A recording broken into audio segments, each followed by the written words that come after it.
Rumakit nga pala kami dito sa may piyestahan. Dito lang yan sa Barangay South Triangle.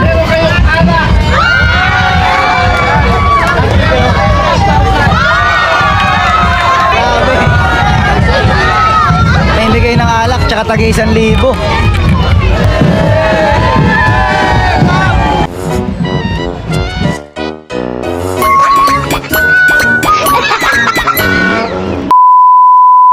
Hello, what's up mga karakitero takitera, sirkero at sirkera. May racket na naman po tayo for today. Wow! Ang racket nga pala natin ngayon ay sa Quezon City lang, sa Barangay South Triangle. Dito ko na nga inumpisahan ng aking pagbibideo. Bali, papunta na nga ako na ito sa mga kasama ko. Nag-chat na kasi sila sa akin na ando na daw sila. Kaya naman agad-agad ko na silang pinuntahan dito sa bahay ng tito ko. Kinuha nga lang namin yung gagamitin namin dyan para mamaya sa racket namin. At ito na nga nilagay ko na sa motor ko. Tapos bumiyahe na rin kami. Dito nga pala kami magagaling yan sa North Caloocan, Barangay 171. At papunta kami ngayon sa Quezon City. Mga 1 oras lang ang biyahe namin nito kasi nakamotor naman kami. Dito nga ulit ako dumaan sa dating sarado ang daan. Nakaka-relax kasi dumaan dito. Tuloy-tuloy lang yung takbo mo. Wala kasing gaanong dumadaan na sasakyan dito. Tuloy-tuloy pa rin ang biyahe namin hanggang dito sa Mindanao. Wala pa yung traffic. Kung may traffic man ay stoplight lang yun. Naghintay nga lang ako ng saglit dyan. Tapos sumarangkada na rin agad. Ganto ka relax kapag magmamotor ka. Nakakaiwas ka sa mga traffic. Kung matraffic ka man ay makakasingit-singit ka gaya nito. Syempre kung sisingit ka ay doble ingat lang din. Kasi sigurado kapag sumingit ka tas minatamaan ka dyan sa mga sasakyan na yan, pababayin ka yan, pababayarin ka pa. Dito talaga, traffic talaga dito sa stoplight sa Trinoma. Kaya kung pipila ka sa mga sasakyan na yun, ako, ang tagal niyan sobra. Kaya kailangan mo rin magsingit-singit. Kasi pag nabutan ka ng stoplight dyan ay 100 seconds yung hihintayin mo. At hindi lang sa Trinoma yung may 100 seconds na stoplight. Dito rin meron 100 seconds din dito pag inabot ka. Maghihintay ka talaga ng malala. At dito sa part na to ay malapit na kami sa location namin. Mga 10 minutes na lang ang babiyahin namin ay ando na kami sa Barangay South Triangle. Happy Fiesta nga pala sa inyo. Tapos kinat ko na nga yung video kung saan nandito na kami sa Barangay South Triangle. Bali kasama nga pala kami dyan sa Grand Parade nila. Inarke lang nga kami dyan para sumama at umikot sa buong South Triangle. Bago nga kami mag-BS dyan ay umikot-ikot muna ako dito. Kasi may naririnig akong ingay at parang nagkakasiyahan sila doon. Mga drum beater pala sila.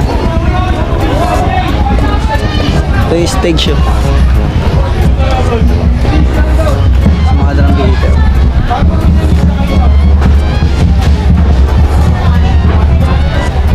Ano yung stage?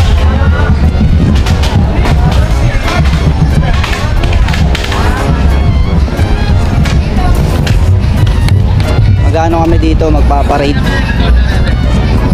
Tapos mag-umpisa pa lang daw yung misa. Ito yung misa. Yan, mag-umpisa pa lang yan. Pagtapos nyan, ito yung ingay, grabe. Ayan yung misa.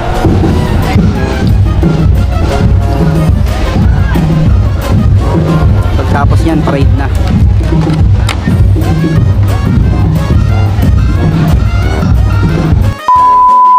Pagbalik ko nga dito ay nagsaset up na yung mga kasama ko ng gagamitin nila para mamaya. Tap na yung mga steel power natin.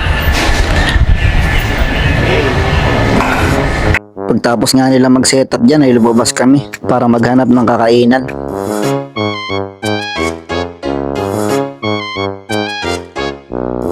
Dito nga kami nagpunta sa mga karinderya. Nakita na kasi namin to kanina, nadaanan lang namin. Kasi mamaya parade na at di namin alam kung gaano kalayo yung parada na to. Kaya kumain muna kami bago sumabak sa parada.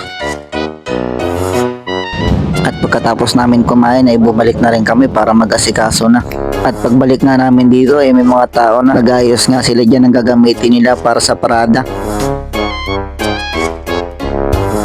Tapos may nakita nga kami yung bata dyan na pumasok dito sa baybahayan. Pabili nga po. Sito nag-gray ay red. Wala po eh. Ano lang? Ano?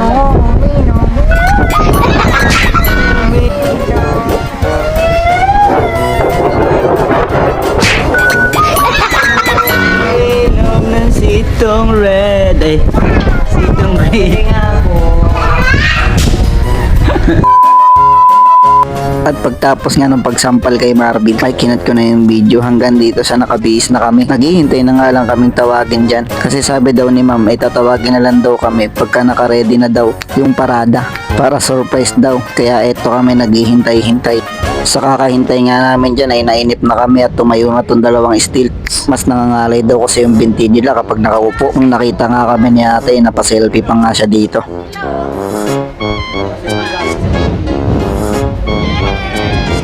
Habang iniintay nga namin yung tawag dyan, yung ma'am ay napasayaw na lang tong dalawang stills. Naiinip na daw kasi sila. Dancer yung mga stick to. Hindi lalamag ang stick to. Alvin, uy. Manis. Pinanis si Marvin, oh. Oh, hey. Hey, manis. Ikaw Abin. Oh. Lapit ang mga stills mo. Ano to? Dancer. Pagtapos nga nila magsayawan dyan ay pinuntahan ko na si ma'am kasi baka nalimutan niya na kaming tawagin kasi parang mag-uumpisa na.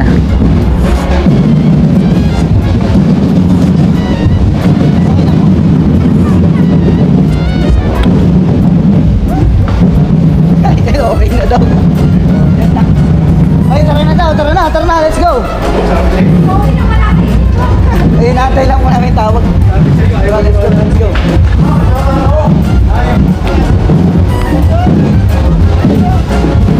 Hello. Wow, das yun na. Sa harapan po tayo.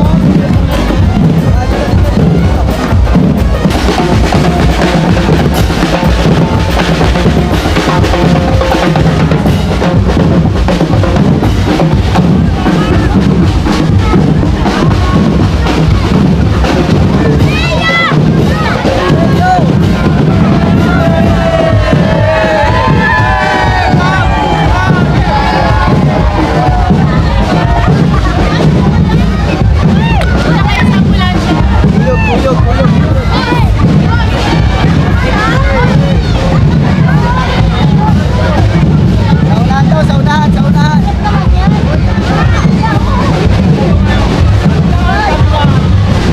Excuse po. Dito po. Kaya si Marvin. Bin, sa kabila. Dito nga kami nilagay niyan sa may harapan ng Team Panalo. At maya maya nga lang daw ay mag-uumpisa na yung parada. Picture mo yan. Oh, picture. Picture mo yan. Wala na natakot.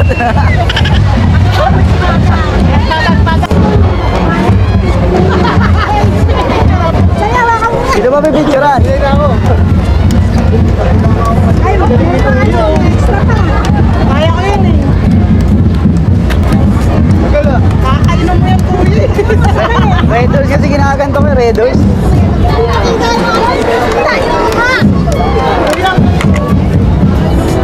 Kailangan mo lang mag-inom ng Redors araw-araw.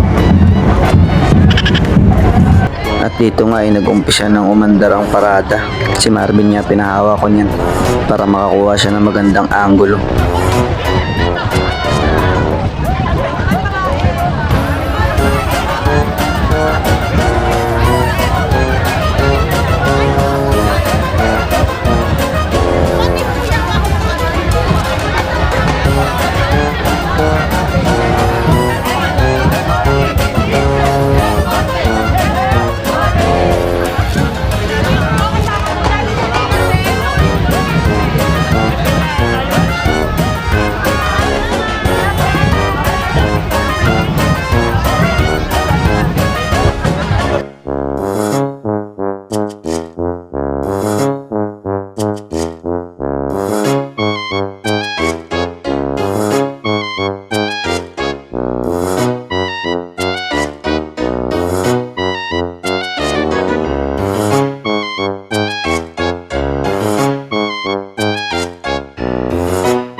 At ito na nga ang unang kanto na lilikuan namin. Hindi nga namin alam kung gaano kahaba itong lalakarin namin. Nagtanong-tanong din kasi ako sa mga nakakasama namin dito sa parade kung gaano kalayo yung paparadahan namin. Ang nasagot niya nga lang sa akin dyan ay hindi niya rin daw alam. Nasa tapat na nga kami ng ABCB niya nagpaparada.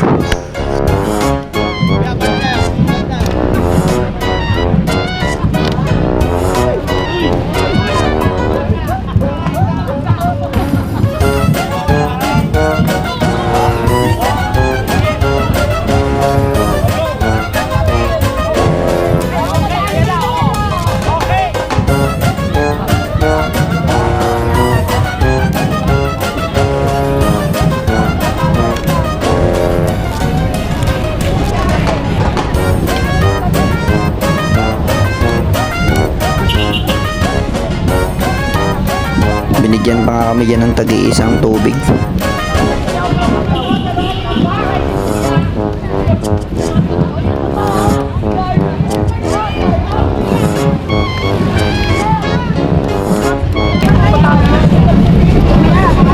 Try mo.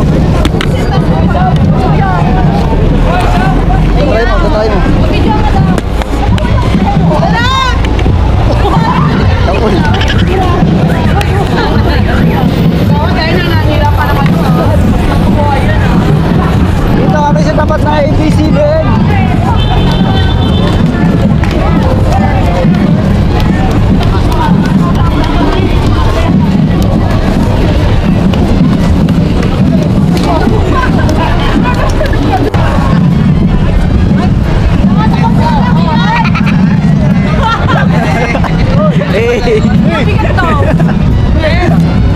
Big brother, oh. Naran yung bahay ni Kuya. Bahay ni Kuya. Hey. Kuya, labas ka dyan. Kuya, labas dyan, Kuya. Kuya, labas ka dyan. Labasin mo si Kuya. Kuya, labas dyan. Hey.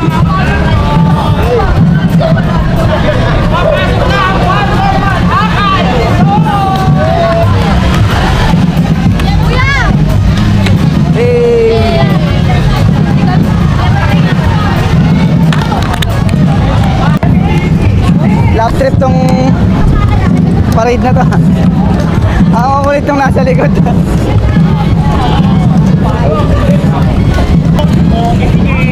Kuya, pagod ka na, sakang ka na maglakad. Lap trip.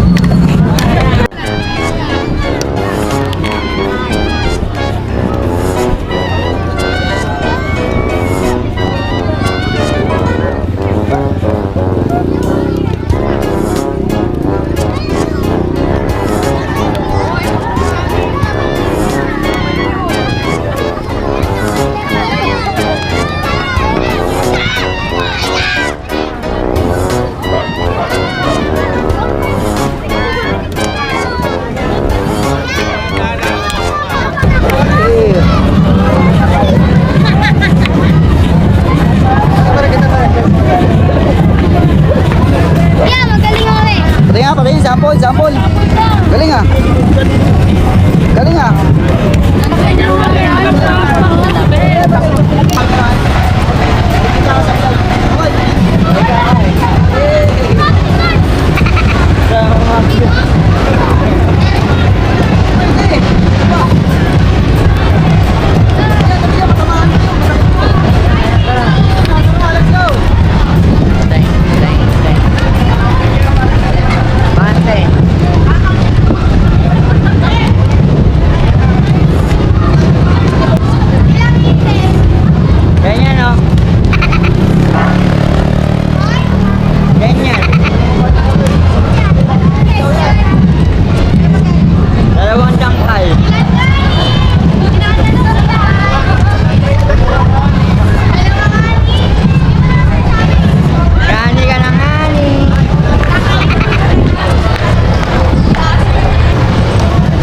Gano'n natanggal.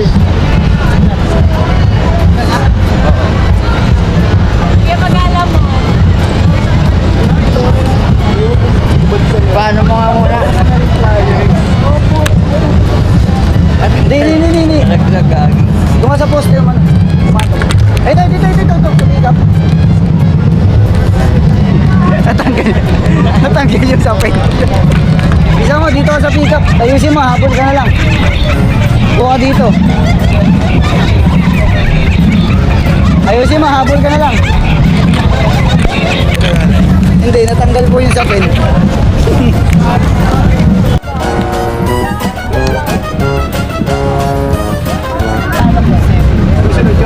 Oo, susunod yun. Sabi ko, mahabol na lang siya. Natanggalan ng tali.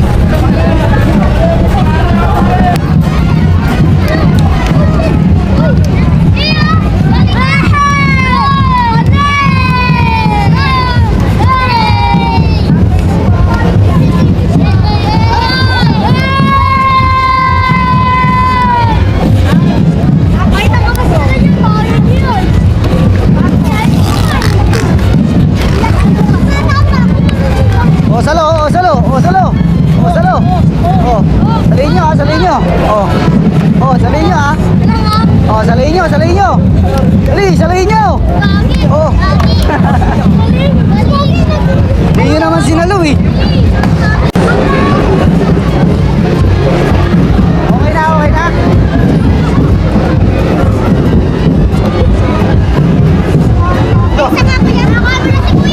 Open tayo dyan, dyan ang camera ako. Okay din sa camera ko.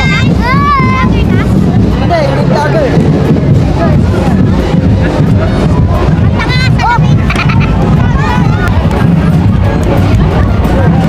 Hoy, may hams ha, may hams. Tumingin ka kasi sa daanan mo. Mamaya matumbak. Pinamadabad sa... Hindi ka tumitingin eh.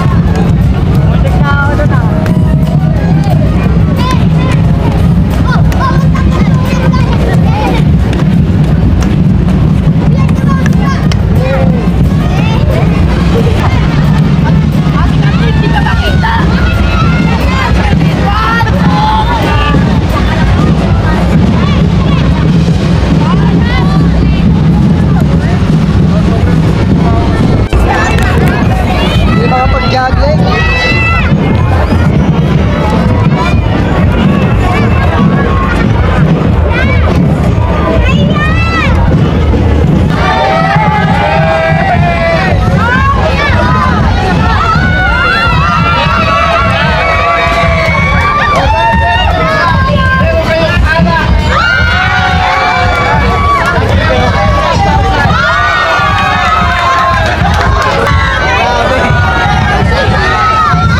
Namimigay ng alak tsaka tagi 1,000. At dito nga nakabalik na kami sa barangay. At dahil nakabalik na kami dito ay dito na nagtatapos ang racket namin. Ito na. Hindi naman sumama kanina ata. Oo. Andun eh. Exam lang.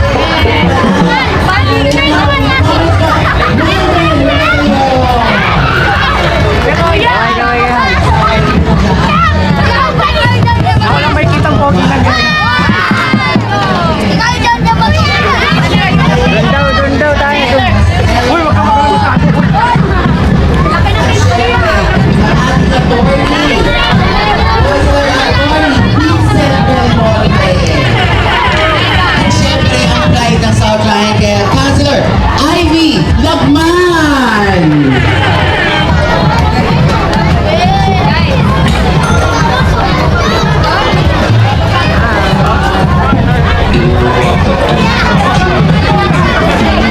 Siyempre, andyan po ang Councilor Ivy Rillion, Councilor Egaya.